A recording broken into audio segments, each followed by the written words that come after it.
Un veterano compró un viejo faro para empezar de nuevo, pero lo usaron como chivo expiatorio en un plan corrupto. Detrás estaba Caleb Morton, un empresario desesperado capaz de enterrar la verdad, literalmente. Pero su perro Scout olfateó algo que ni los documentos ni las amenazas pudieron esconder. Y solo escuchen cómo esta historia dio un giro inesperado, y por qué, al final, la verdad iluminó incluso la costa más callada.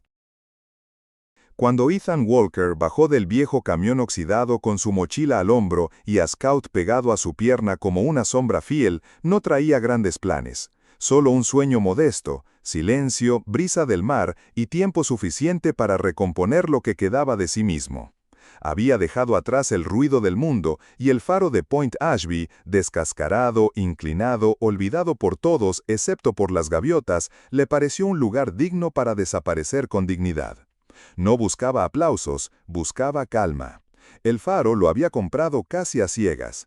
El dinero venía del seguro de vida de su madre, que falleció de manera tranquila y sin escándalos, como viven y se van los que no le deben nada a nadie. A eso sumaba una pensión ajustada y unos ahorros acumulados con disciplina mientras patrullaba desiertos en uniforme. No era mucho, pero era suyo. Caleb Morton, el agente inmobiliario de sonrisa de catálogo, le vendió el lugar con una promesa envuelta en papel de regalo. Oportunidad única, vista al océano, propiedad histórica. Le mostró el faro de lejos al atardecer, cuando el sol tiñe todo de dorado y hasta lo feo parece pintoresco. Le habló de renovación, de proyecto personal, de potencial turístico.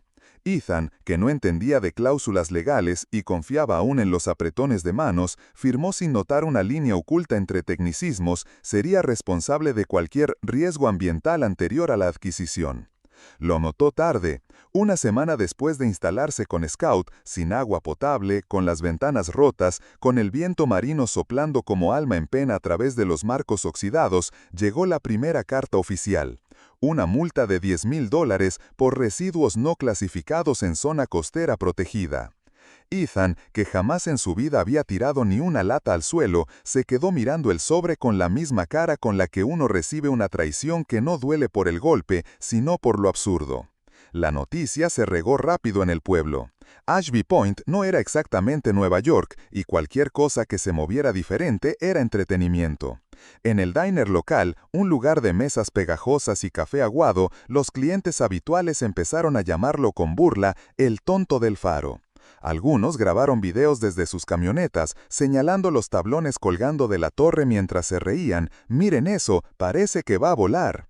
Otros se burlaban de Scout, al que apodaban el Centinela Loco.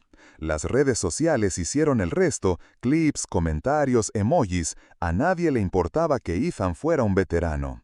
Para ellos, no era un hombre reconstruyendo su vida, era una historia graciosa para pasar el rato. El faro, más que una construcción, era un símbolo de ruina, pero para Ethan significaba lo contrario, una última oportunidad. Y por eso, cuando se encontró atrapado entre multas imposibles y la burla colectiva, no explotó. No se defendió, solo guardó silencio, igual que en las misiones donde aprender a callar podía ser cuestión de vida o muerte. Scout, en cambio, parecía sentirlo todo. Se pegaba a él más de lo normal, dormía inquieto, con las orejas alzadas. Olfateaba el suelo como si el pasado aún viviera allí, como si algo oculto bajo las piedras quisiera salir a la luz. Ethan pasaba los días reforzando ventanas con tablas recicladas, recogiendo la basura del terreno, aunque ya no quedaba nada que recoger, y tratando de entender por qué lo estaban castigando. Cada vez que intentaba hablar con la municipalidad, le contestaban con frases vacías y referencias legales. Caleb Morton no respondía llamadas, sus oficinas estaban cerradas por reformas. Solo le quedaba mirar el mar, respirar profundo y decirse que al menos Scout estaba sano y la linterna del faro, aunque inservible, aún podía arreglarse. Lo más duro no era la multa, ni el frío húmedo que se metía en los huesos, lo más duro era el desprecio. El modo en que la risa de otros puede convertirse en un ruido más violento que cualquier explosión.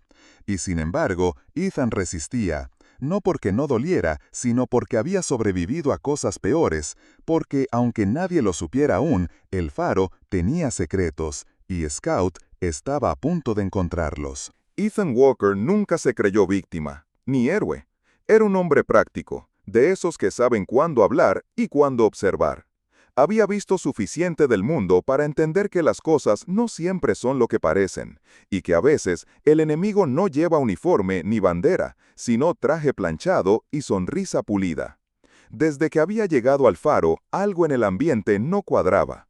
No era solo la hostilidad silenciosa del pueblo, ni las risas disimuladas en el diner, ni siquiera las multas injustificadas. Era la precisión con la que todo parecía jugar en su contra, como si alguien apretara las piezas en su sitio para un desenlace predeterminado. Él solo quería restaurar el faro, paso a paso, con sus manos, dejarlo en pie, funcional. Era su manera de honrar una promesa. Aquel día, en una patrulla lejana, su mejor amigo Marcos, antes de caer, le había dicho con media sonrisa: «Solo asegúrate de encender alguna luz cuando todo esto acabe, aunque sea una». Ethan no olvidaba esas palabras. Era su faro, su redención. Pero alguien tenía otros planes para esa costa. Detrás de las cortinas, Caleb Morton se movía rápido. El mismo que le había vendido la propiedad con entusiasmo de vendedor de feria, ahora lideraba silenciosamente el proyecto más ambicioso de la zona, un resort de lujo con puerto deportivo privado, restaurantes y villas frente al mar. Morton Shoreline, una empresa con fachada limpia y movimientos calculados, necesitaba que esa punta de tierra, ese faro, desapareciera como obstáculo. Pero hacerlo por vías legales era lento y costoso, mucho más fácil que la ruina ocurriera por culpa del propio comprador. Y así fue como empezaron las visitas. Cada vez que Ethan colocaba una nueva viga, reforzaba una ventana o limpiaba la zona, aparecía un inspector del condado con carpeta en mano y gesto neutro. Siempre encontraba algo: material no autorizado, modificación sin permiso municipal, alteración del terreno protegido, multas de $500, $1,000, $2,000. Ethan intentó dialogar, explicar, mostrar su documentación, pero las respuestas eran evasivas, frías. Una vez, incluso notó cómo el inspector hablaba por teléfono, antes de llegar, con alguien que mencionaba a Morton en voz baja. A partir de entonces, Ethan dejó de confiar en el azar. Scout, sin embargo, ya olfateaba el peligro desde antes. Ese perro no era común. Pastor mezcla, rescatado de un refugio en Texas, tenía una mirada que parecía entenderlo todo. No era guardián por agresividad, sino por instinto. Siempre estaba atento, caminando junto a Ethan como si patrullara. No ladraba sin razón, no se alejaba sin propósito. Y fue él quien marcó el primer indicio real. Aquella tarde, la marea había bajado más de lo habitual, dejando al descubierto zonas del terreno que normalmente dormían bajo el agua salada. Ethan revisaba unos bloques de cemento cuando notó que Scout se detuvo en seco junto al antiguo muro del aljibe. El perro tensó el cuerpo, bajó el hocico y comenzó a rasguñar una parte de la piedra. No con violencia, sino con insistencia. Se detuvo, giró la cabeza hacia Ethan con una expresión extraña, como si dijera: «Ven, mira esto», y volvió a rasguñar, más abajo. La superficie tenía una línea blanquecina, casi imperceptible, donde el salitre había desgastado el borde. Ethan, curioso, golpeó con una barra de hierro que usaba para retirar escombros. La piedra resonó hueca. Golpeó otra vez, y una parte del muro cedió con un crujido sordo. Detrás se abría una cavidad oculta, pequeña, polvorienta, sellada con descuido. Dentro había una caja de acero gris marcada con el emblema descolorido de la Guardia Costera. La sacó con cuidado. Estaba fría, pesada. La abrió en su mesa, bajo la luz de una linterna portátil. Adentro, un cuaderno encuadernado en tela verde militar, algunas fotos Polaroid metidas en bolsas selladas y una llave de latón con el número 17 grabado a mano. Nada parecía reciente. El cuaderno tenía páginas manuscritas, fechas, siglas, coordenadas, notas en clave. Ethan hojeó lentamente, hasta que el apellido Morton comenzó a repetirse. Primero en listas de entrega, luego en anotaciones de cargamentos, firmas, nombres, iniciales, una cadena de documentos que conectaban esa costa, ese faro, con algo más turbio de lo que imaginó. Lo que sintió no fue simple rabia. Fue algo más profundo, más seco, una quemazón interna, parecida a la que sintió cuando supo que Marcos no volvería, que la radio no funcionaba y que nadie acudiría al rescate. Era la sensación de haber sido usado, de haberse esforzado por hacer lo correcto mientras otros manipulaban el tablero desde el principio. No era un error, era una trampa. Ethan cerró el cuaderno. Scout, a su lado, respiraba lento, atento. La costa, afuera, estaba en silencio, como si escuchaba también. La promesa seguía viva, pero ahora encender esa luz no era solo un acto simbólico. Era una amenaza, una respuesta, y alguien iba a notarlo muy pronto. Caleb Morton no era solo un vendedor astuto ni un empresario con aspiraciones. Era, sobre todo, un hombre desesperado. Sus oficinas brillaban por fuera, vidrios limpios, plantas artificiales y muebles de madera clara, pero sus cuentas estaban al borde del colapso. Hacía meses que su empresa, Morton Shoreline Properties, acumulaba retrasos de pago, deudas con contratistas, promesas hechas a inversores privados que comenzaban a impacientarse. El resort junto a la costa de Point Ashby no era un lujo, era su última carta, su salvavidas, y había apostado todo por ella. Pero había un obstáculo, el faro. Ese viejo faro torcido con el tejado agrietado y el salitre comiéndose las bisagras no era solo un problema estético, era legalmente patrimonio costero. Mientras estuviera habitado, mantenido o en proceso de restauración, el condado no podía declarar la zona peligro ambiental ni dar luz verde a la reurbanización completa. Para que Morton Shoreline obtuviera lo que quería, el faro tenía que fracasar, tenía que caer. Y si no lo hacía por sí mismo, habría que empujarlo. Morton lo sabía desde antes de venderlo. Sabía además lo que su padre y dos socios habían hecho en los años 80, utilizar la caleta bajo el faro como punto de descarga encubierto. Allí llegaron bidones sin identificación, probablemente químicos, materiales cuya retirada sería carísima. Algunos fueron enterrados apresuradamente, sellados bajo capas de grava y silencio. Si la zona era oficialmente clasificada como contaminada, nadie se atrevería a construir allí, a menos claro que el comprador ya lo supiera y tuviera los permisos listos. Ethan Walker no era parte de ese plan. Cuando el veterano comenzó a encajar las piezas, el comportamiento del inspector, las multas orquestadas, el repentino silencio de Morton, su ira dejó de ser ruido, se volvió dirección, precisa. No se dejó llevar por el impulso, aprendió a contener, a observar, a esperar el momento, pero no se iba a quedar de brazos cruzados. Lo primero que hizo fue ir al sheriff del condado, Tom Reyes, un hombre de hombros grandes y respuestas pequeñas. Al mostrarle el cuaderno encontrado bajo el muro del aljibe, con coordenadas, firmas y referencias al apellido Morton, Ethan buscaba una reacción institucional. Lo que recibió fue una sonrisa cansada y un encogimiento de hombros. Sin pruebas, Walker, estos son solo papeles viejos. Eso fue todo, como si le hablara a una pared. Esa noche, mientras reparaba los marcos de una ventana interior, escuchó el crujido de grava, luego un golpe seco contra la torre del faro, una piedra, después otra. Al mirar por la rendija, vio una camioneta sin placas, luces apagadas, dos figuras bajando y riendo entre dientes. Scout gruñó bajo.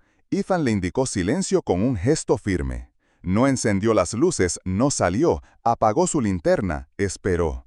Cuando los pasos llegaron cerca de la puerta, encendió de golpe el foco de su móvil y lo apuntó directo al rostro del primero. Clic, foto tomada. El segundo tropezó en la grava y cayó con un grito ahogado. Ethan no los persiguió, no los tocó, no levantó la voz, solo se quedó allí, firme, en la sombra, con la linterna encendida y la respiración de Scout a su lado. Su voz fue calma, filosa. Dile a tu jefe que el faro no se vende. Los hombres subieron a la camioneta sin responder y desaparecieron entre la niebla. Al amanecer, Ethan se dirigió al único lugar donde todavía creía en la memoria, la biblioteca del pueblo. Allí trabajaba Mary Ann Brooks, una viuda de voz baja y ojos inteligentes, con una capacidad casi sobrenatural para recordar nombres, fechas y vínculos familiares. Su marido había sido guardacostas durante décadas. Ella había escuchado muchas historias y sabía dónde buscar entre las líneas. Mary Ann hojeó el cuaderno con sus gafas en la punta de la nariz. Tardó en reaccionar, pero al llegar a una de las Polaroids, su rostro se endureció. Este de aquí, señaló con el dedo tembloroso, es Caleb, jovencito, y el de la gorra, su padre, descargando un bidón. Guardó silencio unos segundos, luego tocó la llave de latón que Ethan había llevado con él. Esto abre los compartimentos de equipo en la linterna del faro. Mi marido decía que durante la Guerra Fría escondían cosas allá arriba, documentos, a veces más. Ethan asintió. Ya no era solo sospecha, era un rastro. Lo que había comenzado como defensa ahora se transformaba en ataque. Su ira al fin tenía propósito. Ya no era el veterano traicionado ni el tipo solitario con un faro y un fero a cuestas. Era un hombre con pruebas, con nombres, con tiempo por delante y nada que perder. Scout, acostado bajo la mesa, levantó la cabeza y movió la cola una sola vez, como si entendiera lo que se venía. El viento afuera empezaba a girar. El plan también. La noche en que todo cambió no empezó con gritos ni con ruido. Empezó con silencio. El tipo de silencio que precede a una tormenta, cuando el aire parece cargarse de electricidad y las piedras del suelo vibran sin motivo. Ethan, Ava y Scout estaban listos. Había algo en la forma en que la linterna del faro se dibujaba contra el cielo oscuro que parecía reclamar justicia. No épica, no grandilocuente, solo justicia. Algo viejo, como si la propia estructura hubiera estado esperando durante décadas a que alguien subiera de nuevo con propósito. Ava Burns era la única periodista del condado que aún usaba grabadora y cuadernos. Tenía una voz clara y una reputación aún más clara. Nadie la manipulaba, nadie la compraba. Cuando Ethan la buscó, no le ofreció una historia, le ofreció una verdad. Y eso bastó. Si esto es real, lo publico, y si no, también voy contigo, para comprobarlo. Subieron la escalera de hierro en espiral mientras afuera el viento empezaba a azotar la torre con fuerza. Scout se quedó abajo, junto a la base, mirando hacia arriba con las orejas erguidas y el cuerpo tenso. Respiraba hondo, como si la piedra bajo sus patas recordara. En la linterna, escondido detrás de un panel de mantenimiento oxidado con el número 17 grabado a mano, encontraron lo que buscaban. Ethan retiró los tornillos con la misma concentración con la que alguna vez desactivó trampas en tierra extranjera. Dentro, protegida en una pequeña cápsula hermética, había una cinta de microfilm y junto a ella una cinta de audio rotulada con un marcador desvaído, patrón lunar. La bajaron con cuidado, sin hablar. Ya no había espacio para suposiciones. Mary Ann, que los esperaba en la biblioteca cerrada, encendió su viejo magnetófono, el mismo que había pertenecido a su esposo guardacostas. El sonido al principio era estático, luego voces, claras, frías. Una conversación grabada durante operaciones nocturnas, instrucciones, coordenadas, fechas y nombres. La hendidura del norte está despejada, decía una voz masculina, áspera. Bajamos en el pozo seco, sin luna, igual que siempre. Era el padre de Caleb Morton, coordinando descargas clandestinas bajo el faro en noches sin luna, nombrando lugares que hasta entonces parecían leyendas locales, rincones perdidos entre rocas y mareas. Ava apuntó cada detalle, luego cruzó las coordenadas del cuaderno hallado por Ethan con mapas satelitales modernos. Coincidían. La hendidura del norte estaba exactamente donde hoy aparecen las multas por residuos no clasificados. Morton no las inventaba, las usaba como excusa, como cortina para evitar que alguien excavara más. Pero ahora el velo se levantaba. Esa misma tarde, Caleb Morton llamó. Su voz era amable, enmascarada con el tono de quien no quiere pelea, pero sí control. Podríamos llegar a un acuerdo, Ethan. Podría ser que esas multas desaparezcan si me permites una opción de compra sobre la propiedad. Solo por formalidad, nada urgente. Ethan, con el micrófono del móvil de Ava activado, escuchó cada palabra. No respondió directamente, no hacía falta. Esa noche, con la marea en descenso, Scout no esperó indicaciones. Jaloneó la correa y guió a Ethan por un sendero estrecho entre algas húmedas y piedras. Lo llevó hasta una grieta en el acantilado. Un hueco apenas visible, cubierto de maleza marina y restos de madera podrida. Allí, enterrale, pero aún visibles bajo la luz tenue de una linterna, se asomaban dos bidones metálicos con placas corroídas, viejas, muy viejas, marcadas con el logo difuso de una planta química clausurada en los 90. Era la prueba, física, indiscutible. Ethan limpió con un trapo las letras apenas legibles, fotografió cada detalle. Scout, quieto, vigilaba en silencio. Ava envió el artículo y todo el material al supervisor regional de la EPA en Boston, también a contactos en la Guardia Costera. No pasó mucho tiempo. A la mañana siguiente, el faro no estaba solo. Morton llegó temprano, con su traje bien planchado y su sonrisa de vendedor eterno. Llevaba una carpeta y una pluma elegante, pero al ver la escena, la expresión se le descompuso como pintura vieja. Frente al faro, bajo el cielo aún nublado, lo esperaban el sheriff Tom Reyes, que esta vez sí había venido. Ava con su grabadora encendida, Mary Ann con el microfilm en una bolsita de evidencia y Scout sentado con la calma de quien ya ha visto todo. A su lado, los bidones estaban marcados con cinta fluorescente y señalización oficial. Morton intentó hablar, se defendió con frases aprendidas. Esto es parte de un pasado ajeno a mí, no tengo responsabilidad directa. Pero entonces Ava reprodujo el audio de la llamada de la tarde anterior, su oferta, sus palabras exactas, su intención de cambiar favores por silencio. La voz grabada sonaba tan clara como el oleaje de fondo. Morton ya no tenía dónde esconderse. El sheriff esta vez sí tomó nota. Ya no eran solo rumores ni cuadernos viejos, era evidencia, nombres, archivos, coordenadas, restos materiales. Todo encajaba. Y el mar, detrás de ellos, chocaba contra las rocas. Scout se levantó, caminó hacia Ethan y se sentó a su lado mirando hacia el horizonte. La linterna del faro, por primera vez en décadas, volvió a encenderse al atardecer. No por orden del condado, no por un plan turístico, sino por voluntad de un hombre que había resistido, investigado y devuelto la verdad a la superficie. La luz no iluminaba solo el mar, iluminaba todo lo que había estado oculto, y esta vez ya no podían apagarla. La satisfacción, cuando llegó, no fue un aplauso ni una portada de periódico. No trajo premios ni titulares en voz alta. Llegó en forma de silencio. De ese tipo de silencio que uno reconoce no por la ausencia de ruido, sino por la ausencia de peso. Por primera vez desde que Ethan Walker puso un pie en Point Asby, la costa no parecía empujarlo fuera. Ya no crujía con burla bajo sus botas, ya no silbaba amenazas entre las piedras. El viento seguía soplando, sí, pero distinto, más limpio, más suyo. La EPA tardó menos de una semana en declarar la zona oficialmente acordonada para investigación. Los técnicos, con trajes especiales, rodearon los bidones, tomaron muestras, escanearon terreno. Ava documentaba todo. El fiscal del estado abrió una causa penal con nombres propios. El apellido Morton apareció en más de un informe. Las oficinas de Morton Shoreline cerraron sin previo aviso. El logotipo elegante desapareció de la cartelera de la playa. Los inversores se retiraron. Los teléfonos dejaron de contestar. Caleb Morton no volvió a aparecer por el pueblo. Se hablaba de una mudanza repentina, de litigios en curso. Algunos aún intentaban justificarlo, que había sido un error del padre, que él solo siguió el plan. Pero nadie lo decía con convicción. La verdad, cuando emerge, pesa, y no hay excusa que la haga flotar.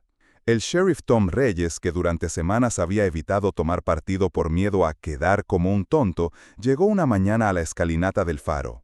Llevaba el sombrero en la mano y el rostro serio, con esas arrugas que no son de edad, sino de vergüenza tardía. Subió 2 escalones, se detuvo frente a Ethan y simplemente dijo: «Me equivoqué contigo, lo siento». Ethan asintió, no necesitaba más. Las disculpas sinceras no hacen ruido, hacen bien. En el diner, donde antes se reían llamándolo el tonto del faro, ahora las charlas bajaron de tono.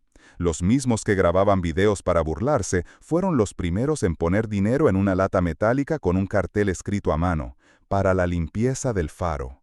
Algunos lo hacían en silencio, otros con torpes intentos de conversación, como quien ofrece un café después de haber gritado demasiado. La Asociación de Veteranos, al enterarse de lo ocurrido por el reportaje de Ava, organizó una pequeña brigada de voluntarios. Llegaron con guantes, herramientas y el tipo de energía tranquila que solo tienen los que han visto lo peor y aún deciden construir. Entre todos, ayudaron a reforzar la estructura base del faro, instalaron paneles solares y limpiaron la zona circundante. Ethan no quiso ningún reconocimiento. Lo que sí hizo fue colgar justo bajo la linterna restaurada una placa de metal sin adornos, simple, honesta. Luz por los que no volvieron. Y con eso bastaba. Con la ayuda de Mary Ann y Ava, transformó la planta baja del faro, una vez llena de polvo, humedad y abandono, en un refugio modesto para veteranos sin hogar y perros de rescate. Las paredes fueron pintadas con cal y paciencia. Las ventanas dejaron entrar la luz sin temor. En una esquina, Scout tenía su rincón, una manta vieja, una pelota gastada y un cartel pintado por un niño voluntario que decía, Instructor Jefe, Scout. Él, como si entendiera la importancia del cargo, guiaba a otros perros con calma. Les enseñaba a no temer a los truenos, a no agitarse con los pasos extraños. Caminaba junto a los recién llegados y les ofrecía su presencia como ancla. Había sido el primero en escuchar lo que las piedras querían contar. Ahora ayudaba a que otros también aprendieran a escuchar. Porque al final, quienes siguen historias como esta, en redes, en libros, en charlas con café, no buscan héroes perfectos, buscan verdad. Quieren sentir que la burla tiene consecuencias, que la mentira no siempre gana, y que incluso en los rincones más olvidados, alguien puede encender una luz que ya nadie esperaba.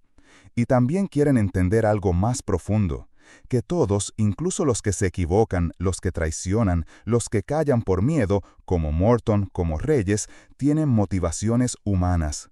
Pero humanas no significa justificables, significa que hay una historia detrás, pero que eso no borra lo que se hace con ella. Ethan no ganó fama, no ganó fortuna, ganó algo más raro, la certeza de haber hecho lo correcto, a su ritmo, con sus manos, en silencio.